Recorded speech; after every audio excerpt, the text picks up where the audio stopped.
A field day against low armor Janna in the poke wars. Bit of a strange one to me. Yeah. Tahm Kench wasn't exactly massive either. I think turret could have been considered, but maybe they're just worried about team fights being kited out. So they've gone for Janna. Good in the lane against Braum, it should be mentioned, but in the team fight phase, it's still going to be Janna. It's still going to have some power, but it's not the sort of game where Janna just undoes. So like, this is the ace in our sleeve. I'm just not seeing it leap off the page. I'm ready to be convinced. Kingzone would love a 2-0, especially against Afreeca. That started strongly. We're a bit surprised to see Cuzz starting, but it is that LCK Championship lineup. And another debut that no one saw coming, aiming for his first ever professional game. Coming on in, we also get to see... Yes. It's... Now you're going to lose it. It's something with Bramble Vest. Yeah. So the Bramble Vest has been heavily nerfed as a rush item, and yet it's still being rushed here. Against the lifesteal might be decent. The Spirit, ho-ho! Sitting on a ward, he's got a stopwatch of his own, but Cuzz, look at him, he's got his own flash. That'll be first blood with a nice Q. He has his stopwatch as well, but he is incredibly low. Can he get away from this one? Khan is coming in, missing the boomerang, and the last auto is not going to take him down. Now it's Khan versus Kiin, 1v1. He's got his ultimate up, he's going to hit the stun, but here comes Cuzz. Coming back in. Oh, but he goes a little bit too deep, eats the tower shot. Buddy system might cost them here. He's going to try to, okay.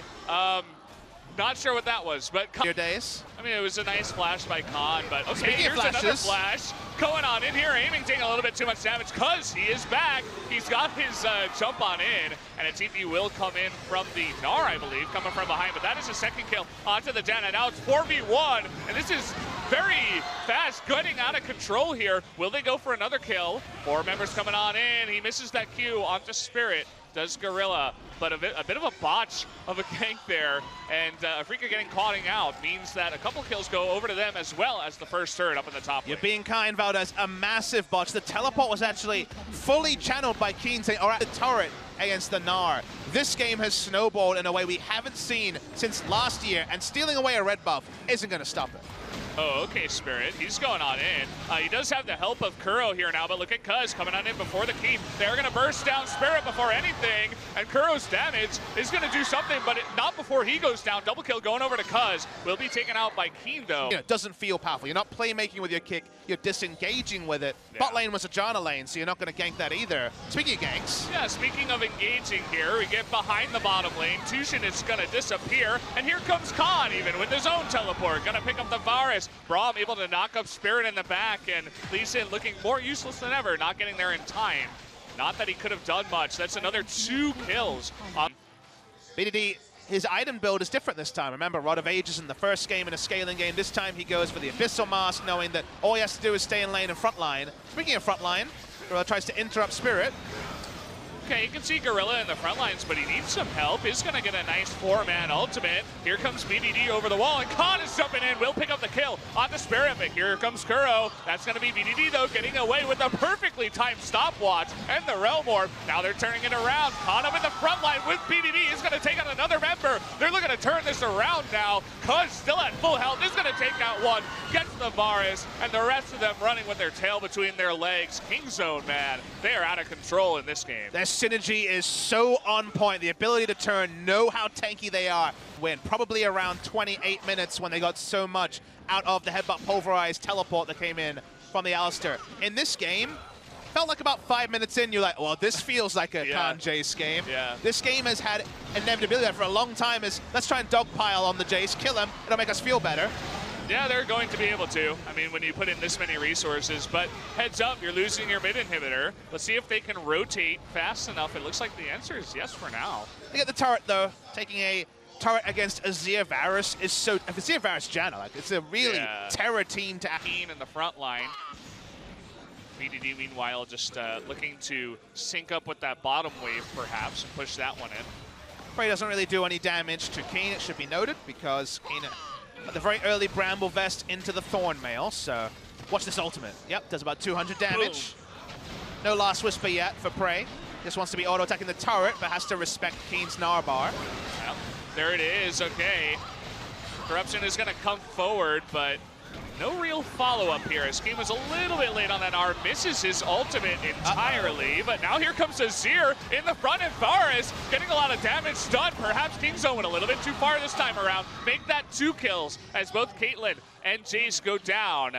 But Rise very calmly pushing in the bottom lane. And it was smart from Afreeca to collapse when they did. Semi-global is not full global, so BDD was not able. BDD, remember, can push up, and then there's no ability for Kiin to interrupt him through the Realm Warp, so they do pick up the inhibitor. Don't see Kuro just yet. He's in a control ward, but might try to slam him down. Nope, you can't do that because he got his own. Yeah. He did not even hesitate for a second. He's Speaking like, of not I saw hesitating. you, I'm out. Okay, here comes the Baron. Spirit is still there. Locks down the Q. They're going to totally just reject this. Go off the Baron, stop any DPS. They're not taking any 50-50s here. Not when Watch they're this the far Rise. ahead. Where's the Realm Warp going to come in? Not used yet. He used it to escape down in the bot lane, so just trying to run up in here, and good respect out of Afreeca to just like get out of dodge, not anywhere near there.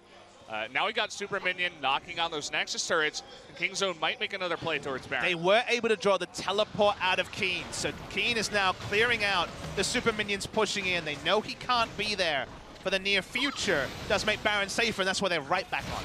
Yeah, Kiin not the fastest on the Gnar at clearing the minions, the Super Minions, but you can see Spirit is the only hope, but he might just get popped, and down he does go right after that Baron gets staked out by Cuzz. So Spirit trying to be the hero, not much that he can do. It's the perfect setup. You know, they got the teleport the first time. The Super Minions had to be respected. No ability for Gnar to get there. Rise on interruption duty, and he has a targeted route to guarantee slowing down the pace of the Rise, and it's too easy on the side of King Zone. It really is the Longzhu special coming through from King Zone today. Mid lane inhibitors down. Last inhibitor turret of the game going down, and we're just ready to give King Zone the big W. We're waiting there with the trophy of this game, like, here, please accept it already, right? You've already taken this one. You've already beaten Kiin and Spirit down a little bit too much. So, you know, got to feel bad for Aiming's debut as well. He did well, but not the easiest game to stomach when it really was all just the King Zone show here. I mean, let's be real, bot lane, this was a two-lane game. This was played in top lane and mid. Bot lane was not relevant to this King Zone victory. Yeah. So, down do go the two Nexus turrets. BDD trying to chunk down the Gnar in the front side is going to zone his early. Kiin missing that ultimate, but here comes Cuzz trying to burst him down. There's that lethality. Down goes Spirit, and down goes the Nexus to secure the 2-0 victory for King Zone Dragon X. Big cheers from the crowd. King Zone, oh so popular here in Korea and around the world.